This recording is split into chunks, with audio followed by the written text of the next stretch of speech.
Hey, I'm replacing the chain on my bike here, and I thought I would do a quick comparison. Right here I have a used SRAM PC-1051 that I took off my bike some time ago and just kind of kept it as a backup. This one here is a KMC X10 that I've been running, and I just took off a few minutes ago off the bike, and I'm replacing it with a brand new, upgrading to a brand new KMC X10 SL Gold. And I wanted to do a quick comparison here to see if there's an actual weight difference, and if so, is it worth the extra cost. So I'll turn on the gram scale here. Let's go with the SRAM PC-1051. As you can see here, it weighs in at about 250 grams. Now this is cut to length as it was on my bike. This is not the full length as it was out of the package. This has been a good chain, but I will say it did wear out rather and surprisingly quickly, and it was in need of replacement. I don't remember how many miles I got out of it, but it was in need of replacement way sooner than I would have expected, which kind of disappointed me about that one. I have used some of the more expensive higher-end SRAM chains in the past, specifically the 1071, which has hollow pins, basically the same chain with hollow pins, and it did seem to provide quite a bit longer service life. This KMC X10 I was extremely pleased with. Oh, back to this one, by the way. These, I think I got this one on eBay for about $20. Usually they're roughly, I think, $25 to $27 on eBay, and slightly upwards of $30 at retail price in your local bike shop. This one here I got for $20 on eBay as well. I was extremely pleased with it.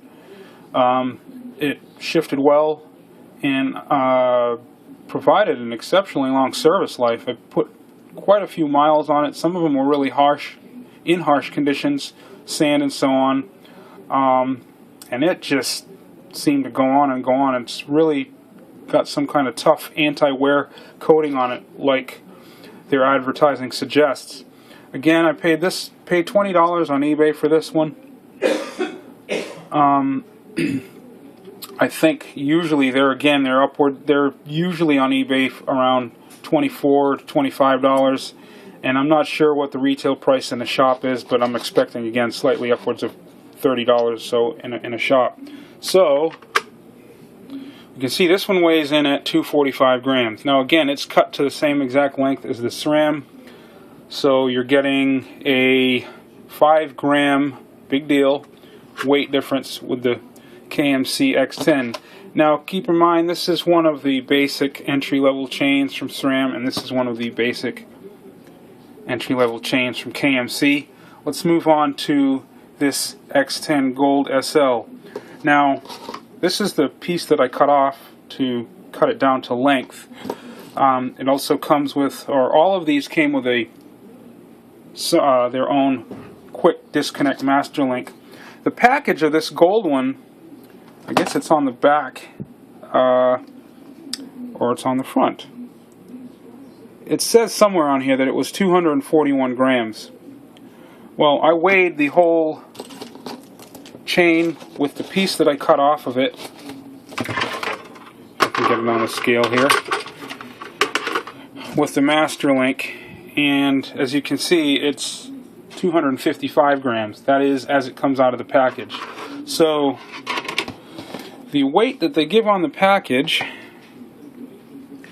and for some reason I'm not finding it on here all of a sudden, is not entirely accurate.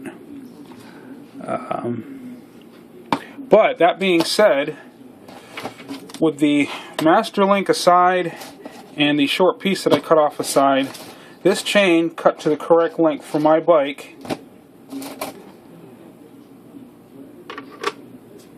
weighs in at 235 grams. So that's, or 230 grams here.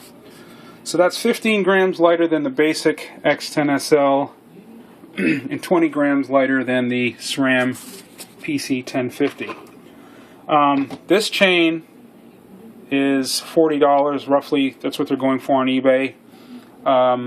Retail price in a store, I think they're around $80 to $90. So you have to make that call. Is that difference in cost worth it to you to save 15 or so grams, 15 to 20 grams? Now this gold one also says that it has a titanium nitride coating on it, which I guess is what explains the gold color. Haven't used one of these before, so we will see if that lends itself to an even longer lifespan. I was really impressed with the X10, again one of their basic KMC models, in terms of its lifespan. I was able to put quite a few miles on it with minimum of maintenance, and it impressed me how long it lasted. We'll see if the gold version lasts even longer yet. If not, then I don't really see the justification in spending the extra money just for something that looks cool because it's gold. I'll probably go back to the standard X10 model. If this one does prove that it outlasts longer, than the X10, then that's something also to consider. As for the SRAM PC-1051, I don't think I'll be using one of those again just because it didn't last long at all, and before I knew it, it was time for replacement. And if you don't replace it, of course, you run the risk of really wearing out your sprockets prematurely, and if you run high-end stuff like I do, that can get pretty expensive. So I will let you know in a future update how well the Gold SL has fared out. Thanks for watching.